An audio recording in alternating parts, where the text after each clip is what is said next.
മന്ത്രിക്കുപ്പായം തുന്നി നിൽക്കുകയാണ് കോൺഗ്രസിലെ പല എംപിമാരും. വരുന്ന നിയമസഭാ തെരഞ്ഞെടുപ്പിൽ മത്സരിക്കണമെന്ന മോഹത്തിലാണ് പലരും. വരാൻ പോകുന്നത് UDF സർക്കാരാണെന്നും അവിടെ നിയമസഭയിൽ മത്സരിച്ചു ജയിച്ചാൽ മന്ത്രിമാരാവാം എന്നതുമൊക്കെയാണ് ഈ മോഹത്തിന് അടിസ്ഥാനം. പ്രിയങ്ക ഗാന്ധിയും KC വേണുഗോപാലും ഒഴികെ സർവ്വ എംപിമാർക്കും ഇങ്ങനെയൊരു മോഹം ഉണ്ട് എന്നൊക്കെയാണ് കഥകൾ. പക്ഷേ ഉള്ളിലെ മോഹമുണ്ടെങ്കിലും നടക്കില്ലെന്ന് ഉറപ്പുള്ളതിനാൽ പുറത്തു പറയാത്തവരാണ് ഒരു കൂട്ടർ.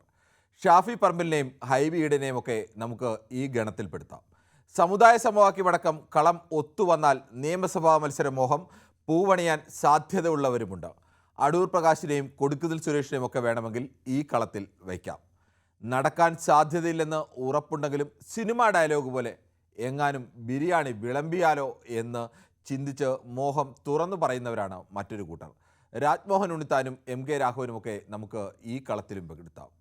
ശനിയാഴ്ച ഈ വാർത്ത ന്യൂസ് 18 പുറത്തുവിട്ടതിന് പിന്നാലെ ഹൈക്കമാൻഡ് തീരുമാനിക്കുമെന്ന പോസിറ്റീവായ പ്രതികരണമാണ് UDF കൺവീനർ കൂടിയായ അടൂർ പ്രകാശിൻ്റെ ഭാഗത്തു നിന്ന് ന്യൂസ് 18നോട് ഉണ്ടായത്. അങ്ങനെ ഒരു മോഹം വേണ്ട എന്നും MPമാർ നിയമസഭയിൽ മത്സരിക്കേണ്ടതില്ലെന്നാണ് ഹൈക്കമാൻഡിൻ്റെ നിലപാടെന്നും കഴിഞ്ഞ ലോക്സഭയിൽ മത്സരിച്ചു പരാജയപ്പെട്ട K മുരളീധരൻ അറത്തുമുറിച്ചു തന്നെ പറഞ്ഞു. ഷാഫിക്ക് മോഹമുണ്ടെങ്കിലും അത് പറ്റില്ലെന്ന് KPCC അധ്യക്ഷൻ സണ്ണി ജോസഫും കഴിഞ്ഞ ദിവസം വ്യക്തമാക്കി. എന്തായാലും കോൺഗ്രസിൽ ചർച്ച ചൂടുപിടിക്കുകയാണ്. സ്വാഭാവികമായും പൊതുമണ്ഡലത്തിലും ഇങ്ങനെയൊരു ചർച്ചയുണ്ട്. കേരളത്തിലെ കോൺഗ്രസ് MPമാർ വരുന്ന നിയമസഭാ തെരഞ്ഞെടുപ്പിൽ മത്സരിക്കണോ, മത്സരിച്ചാൽ അത് കോൺഗ്രസിന് ഗുണകരമാകുമോ, എല്ലാവരും മത്സരിക്കണോ, ചിലർക്കെങ്കിലും ഇളവ് നൽകണോ തുടങ്ങി പലതരത്തിലുള്ള ചർച്ചകളാണ്. മത്സരിച്ച് ജയിച്ചു കഴിഞ്ഞാൽ ഉപതെരഞ്ഞെടുപ്പ് വന്നാൽ ഇവരുടെയൊക്കെ മണ്ഡലത്തിൽ വീണ്ടും ജയിക്കാൻ കഴിയുമോ? പല ചോദ്യങ്ങൾ എപ്പോഴുമുണ്ട്. ഈ വിഷയത്തിലേക്കാണ് ന്യൂസ് 18 പൊതുവേദി കടക്കുന്നത്.